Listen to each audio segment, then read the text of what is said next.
Hello বন্ধুরা, কেমন আছো তোমরা? তোমাদের কাছে আমি একটা নতুন রেসিপি শেয়ার করব। তোমরা তো এরকম শুক্তো খেয়েছো, কিন্তু সাদা শুক্তো কে কে খেয়েছো প্লিজ একটু কমেন্ট করে জানাবে। আমি আজকে তোমাদের কাছে সাদা শুক্তো রান্নাটা শেয়ার করব। ওকে বন্ধুরা, আমি কী কী নিয়েছি? আলু নিয়েছি, বেগুন, মূলো, বরবটি কম নিয়েছি, করলা আর কলা। এগুলো সব আমি আগে ভালো করে ধুয়ে আমি কেটে রাখবো। দেখো আমি সাদা শুক্তো করবো, কি কি নিয়েছি দেখো। মূলো কেটে নিয়েছি, কলা, বেগুন, আর এদিকে দেখো আলু, বরবটি আর করলা। করলা আমি একটু নিয়েছি, ঠিক আছে, বেশি নিইনি। আর দেখো তার আমি আরও কি কি জোগাড় করে নিয়েছি দেখো। এটা হচ্ছে তোমার বড়ি, তেজপাতা, পাঁচফোড়ন, হিং, আর তোমার হচ্ছে এটা রাঁধুনি, ঠিক আছে। আর দেখো কি কি মশলা বাটবো দেখো। সর্ষে, পোস্ত, জিরে, আদা, লঙ্কা, এগুলো আমি বেটে নিচ্ছি মিক্সিতে। তারপরে আমি রান্নাটা কীভাবে করবো তোমাদের শেয়ার করবো। ওকে ফ্রেন্ডস, আমি মশলাটা বেটে নিয়েছি। আর দেখো এটা হচ্ছে ভাজা মশলা, মানে এটা আমি যখন শুক্তোটা আমার হয়ে যাবে শুক্তোটা, তখন আমি এগুলো ভেজে গুঁড়ি করে আমি এটা দিয়ে দেবো, তোমাদের কাছে দেখাবো।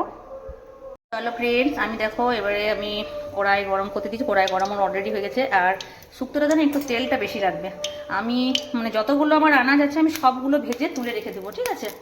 করলাটা ভেজে তুলে রেখে দেবো, এক এক করে সব কিন্তু আনাজগুলো ভেজে নেবো, ভেজে তুলে নেবো। এটাতে একটু তেলটা বেশি লাগে, শুক্তোটা একটু তেল না বেশি দিলে ভালো লাগে না।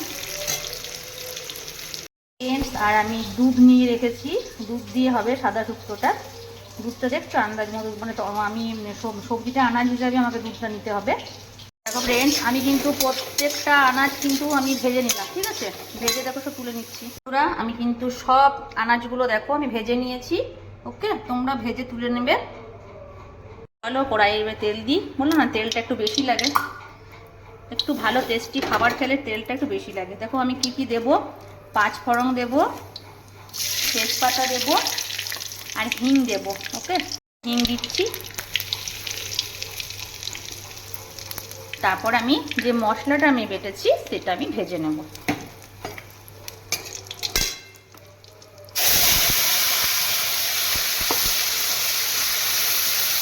আমি এবার এই মশলাটার সাথে কী কী নেবো দেখো।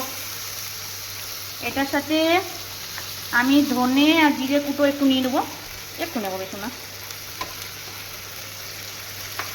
হলো, একটু স্বাদ মতো মিষ্টি দেবো। এমনি শুক্তোতে কেউ দেয় না, কিন্তু যেহেতু এটা দুধ দিয়ে করবো হালকা নেব, বেশি না। দেখো একটু নিলাম টেস্ট করার জন্য। আর আন্দাজ মতো নুন হয়েছে, এগুলো সব দিয়ে আমি ভাজলাম।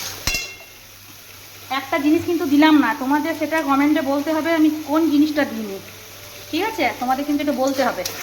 এটা আমি তোমাদের ধান্দার মধ্যে রাখলাম যে আমি যে সবজিটা আমি শুক্তোটা যে করছি তাও হিংস দিয়েছি। সাদা শুক্তো যেটা করছি সেটাতে আমি কোন জিনিসটা দিচ্ছি না সেটা তোমাদের কিন্তু বলতে হবে। এটা তোমাদের ধান্দা। যেমন মশলাটা অনেকক্ষণ একটু ভাজবো, যাতে আমার মশলাটা কাঁচা কাঁচা গন্ধ না লাগে। অনেকক্ষণ ধরে মশলাটা ভাজতে হয় তো। তারপরে দেখো মশলাটা ভাজা আমি আনাজগুলো দিয়ে দিচ্ছি। ওকে, দিলাম কিন্তু করলা ভাজাটা আর তোমার বড়ি ভাজাটা ওটা দিলাম না, কেন ওটা আমি নামাবার আগে দেবো, ঠিক আছে। আর আরেকটা কথা তোমাকে বলতে চাই তোমাদের, আমি কিন্তু এটাতে জল দেবো না, শুধু দুধ দিয়ে ফোটাবো। এটা দুধ দিয়ে সাদা শুক্তো।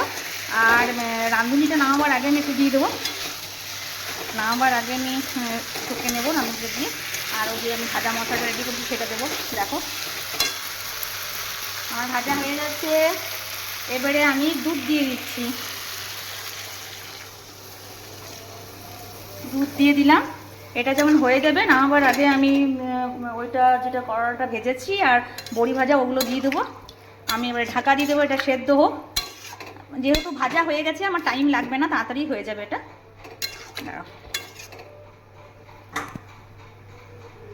আমি এবারে তোমার ঢাকা দিয়ে দিলাম, এটা ফুটে যাক, তারপর না আবার আগে ওটা করবো। যাকে আমার শুক্তোটা হবে তাকে ভাজা মশলাটা করে নিই। ভাজা মশলা কী কী দিয়েছি দেখেছো, পোস্ত, শুকনো লঙ্কা, জিরে আর সর্ষে। এটাকে আমি ভাজবো, শুকনো কড়াই ভাজবো। এটাকে ভেজে আমি গুঁড়ি করে রেখে দেবো। ওকে, তাহলে আমার একটু সুবিধা হবে। আমি ওইটা যেটা সর্ষে, জিরে, শুকনো লঙ্কা আর পোস্ত এটা আমি মিক্স করে নিলাম। দেখো মিক্স করে বেটে নিলাম। এটা আমি নামাবার আগে ছড়িয়ে দেবো শুক্তোটাতে। চলো দেখি শুক্তোটা হয়েছে কিনা। দেখো বন্ধুরা, আমার শুক্তো অলরেডি হয়ে গেছে, এগুলো সেদ্ধ হয়ে গেছে। আমি তো অনেকক্ষণ ধরে ভেজে নিয়েছি, সেই জন্য আগেই সেদ্ধ হয়ে গেছে। কিন্তু এবারে আমি বড়ি আর করলা ভাজাটা দেবো। দেখো দেখো বন্ধুরা, আমি বড়ি আর করলা ভাজাটা দিয়ে দিলাম। তো এগুলো তো আগেই সেদ্ধ হয়ে গেছে, বড়িটা তো ভেজেই তুলে রেখেছি, ওটাও আর হয়ে গেল। এবারে আমি তোমার রাঁধুনিটা আছে, এটা দিয়ে ছকে দেবো। দেখো এবার রাঁধুনিটা দিয়ে ছকে দেবো আর ভাজা মশলা দিয়ে দেবো। দেখো বন্ধুরা, শুক্তোটা কেমন হয়েছে তোমরা প্লিজ একটু জানাবে। এখনো কমপ্লিট হয়নি, দাঁড়াও ভাজা মশলা দেবো। আমি ছুঁকে দিয়েছি। বন্ধুরা, সাদা শুক্তো কেমন হয়েছে? আমি এবারে রাঁধুনি আর একটু পাঁচফোড়ন দিয়ে আমি ছুঁকে দেবো, তারপর ভাজা মশলাটা দিয়ে দেবো। দিলাম, চলো এবারে ভাজা মশলাটা দিচ্ছি। আন্দাজ মতো দেবো, বেশি দেবো না।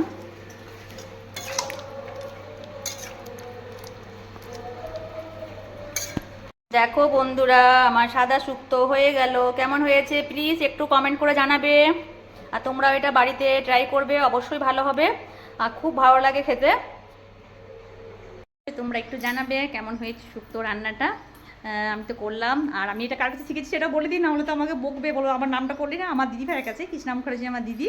দিদি এই রান্নাটা প্রায় করে আর দিদির মেয়েরাও করে, আর খুব ভালো লাগে, সত্যি খুব ভালো লাগে। দেখবে যে কোনো রান্না যদি আমরা যত্ন সহকারে ভালোবেসে রান্নাটা করি, আর সবাই কি সব রান্না জানে, একেবারে কাছে শিখে রান্নাটা করা হয়।